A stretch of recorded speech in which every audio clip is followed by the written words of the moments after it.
Hey, this is Kurt the Boat Doctor.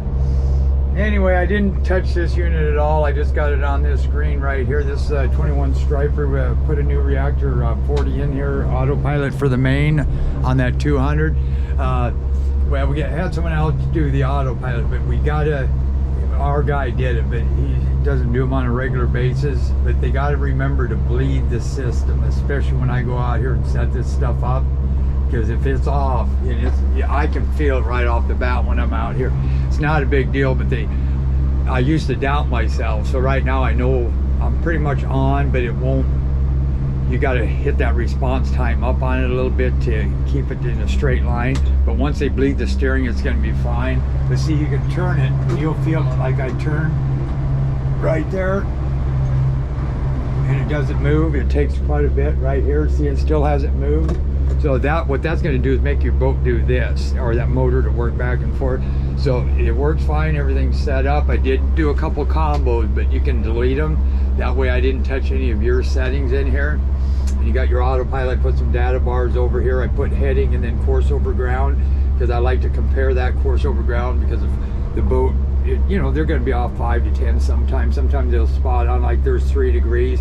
But heading and heading is what you want, 12, 13, those two, 13, 13. So right here, once we're going, I would highly recommend getting a wireless remote if you don't already have one instead, because with these, when you don't have a soft touch on here, you have to make sure you hit the focus to select it and then hit it. But if it was a real quick thing and you were flustered, then wireless remotes you could just have in your pocket and just 10 over, or just hold it and you can get out of the way, engage, disengage. So anything this does, that remote does, but it's just, you can be anywhere in the boat, actually, is what I'm saying. So right now, instead of coming up here, oh shoot, then hit, oh, it's on this, see how it's blue highlighted? You hit the focus, and it takes you up here. So then what I can do is then whip over here, it's on heading hold. So then what I can do here is go over one click, like right there, go 10 over, and then you have to hit this. Where if I had that remote, I could just do it, or just point and shoot. So there we go, we're on autopilot, but I want to go another 10, so I just hit that if I leave it on there. And you can see you're on a heading right here. He had the old 10. Now this is, you jump way up from a 10 to the 20 display. That's a big difference. So this won't work with this system, because these are newer units. This is a real nice touch screen here. So see how I'm kind of going a little bit. This thing's rocking back and forth. Granted, the waves is starting to pick up a little bit. It's starting to hold it, but that's air in the line that will cause that. See what I was talking about? But then you could always go into the menu and go to autopilot, go into here, and then you go down to the response time and hit that. So I needed to spin maybe a little, see how it's there. So I'm going to go, actually I'm going to hit up and see what happens, and see if it's, yeah, so I had to just speed it up a little bit is what I had to do. And then you just go back, and it takes you right back there again. And of course, then if you want to go into here, I'm on a heading hold, I go menu again, autopilot, hit that. I want to say maybe do a pattern steer. I'm going to do a circle right here, and then I engage port. I want to go that way. And then if I hit menu again to go to autopilot, then I can adjust like how the time and which direction.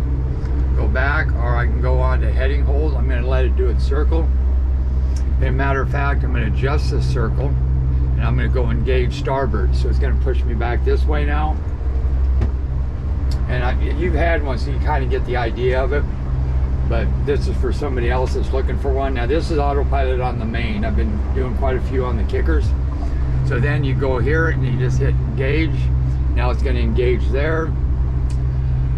And autopilot again, you can do U-turns, zigzags, and then you can hit back there and get you back. Now you can go in reverse as well. So what you got to do, and I'll show you here, I don't know, with this air in the system, I don't know if it's going to do it that great, but and then I know you probably know about waypoints and routes and so on, but I'm going to hit this focus button right here and get it right to here.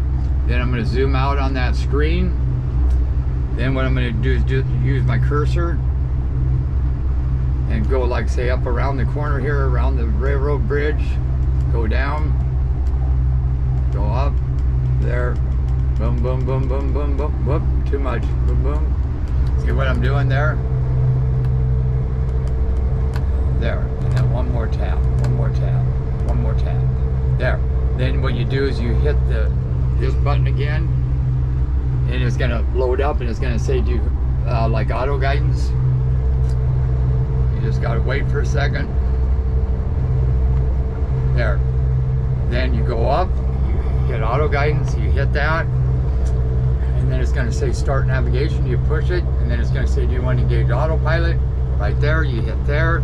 Now it's going to follow that route, clean out over to where I have it set. And there you go. Then go here, zoom in, and then it's going to make the turn back. Then I just hit back again, and it's going to take me back to my thing. Time to destinations, bearings, distance and destinations there, and all your numbers. And then if I get out of that, like say right now, say I want to go focus, I'm going to hit that up there. Say I just want to engage a route real quick. There, I can hit that. Now I'm off of that route, right? But now I want to get back to that route. I just highlight that and put that where it's green, and it will take me back onto this route, this auto guidance route. So I'm going to speed it up a little bit. And that will help. The faster you go, if you got air in it, it won't overreact. But then you can look back there and you can look at that motor. If it's doing this, or this boat's doing this, then either speed up or slow down the response time. All right, this is a nice boat. I think I remember this boat. I sold a couple of these, this color. The green, dark green, and then some blue ones way back in 2006. I wonder if I didn't sell this one way back then. Anyway, Boat Doctor out.